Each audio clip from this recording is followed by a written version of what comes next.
Atos capítulo 18. Depois disso, Paulo saiu de Atenas e foi para a cidade de Corinto. Encontrou ali um judeu chamado Áquila, que era da província do Ponto. Fazia pouco tempo que ele tinha chegado da Itália com Priscila, sua esposa. Eles tinham saído de lá porque o imperador Cláudio havia mandado que todos os judeus fossem embora de Roma. Paulo foi visitá-los e acabou ficando ali para trabalhar com eles, pois a profissão de Paulo era a mesma deles, isto é, fazer barracas.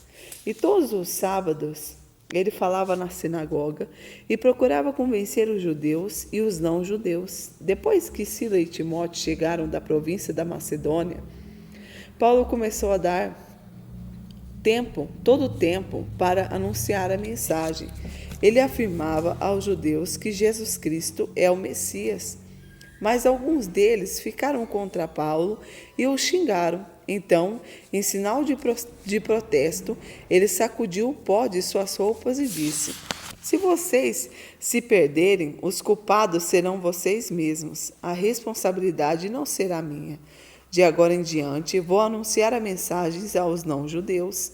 Então, ele saiu de lá e foi morar na casa de um homem chamado Tício, justo, um não-judeu que adorava a Deus. A casa dele ficava ao lado da sinagoga. Crispo era o chefe da sinagoga. Também creu no Senhor Jesus e todas as pessoas de sua casa também creram.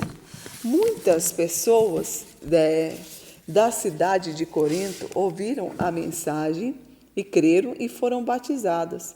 Certa noite, Paulo teve uma visão e nela o Senhor disse: Não tenha medo, continue falando e não se cale, porque eu estou com você.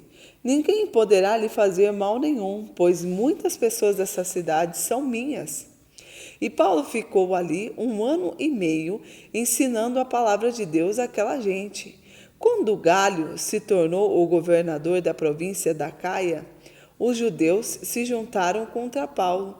Eles o agarraram e levaram ao tribunal e disseram ao governador: Este homem está querendo convencer o povo a adorar a Deus de um modo que é contra a nossa lei. Quando Paulo ia falar, Galho disse aos judeus: Judeus, se isso fosse alguma falta grave ou algum grande crime, seria justo que eu tivesse paciência para escutá-los.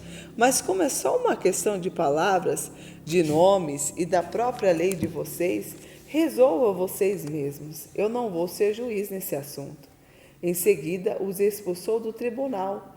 Então eles agarraram Sostênes, o chefe da sinagoga, e o surraram diante do tribunal. Porém, Galho não se importou com isso.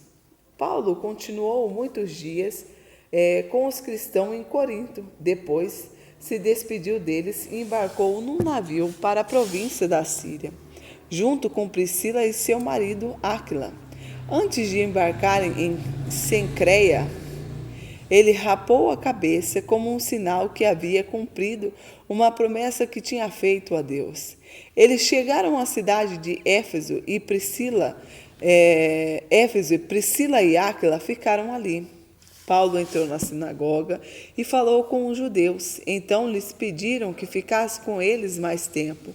Porém ele não quis. E quando foi embora disse: Eu voltarei se Deus quiser. Então Paulo embarcou e partiu de Éfeso. Quando desembarcou em Cesareia, foi logo para Jerusalém. Ali ele fez uma curta visita à igreja e depois seguiu para Antioquia, na Síria.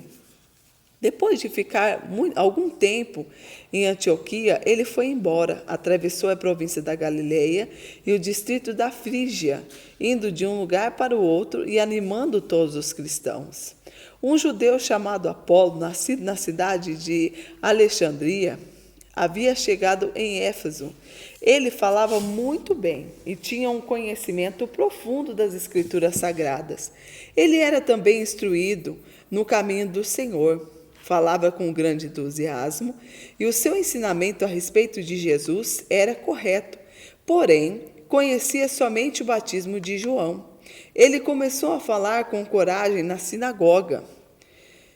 Priscila e o seu marido Áquila ouviram falar. Então o levaram para a casa deles e o explicaram melhor o caminho de Deus. Quando Apolo resolveu ir para a província da Caia, os cristãos de Éfeso o animaram e escreveram cartas para os irmãos de lá, pedindo que o recebessem bem.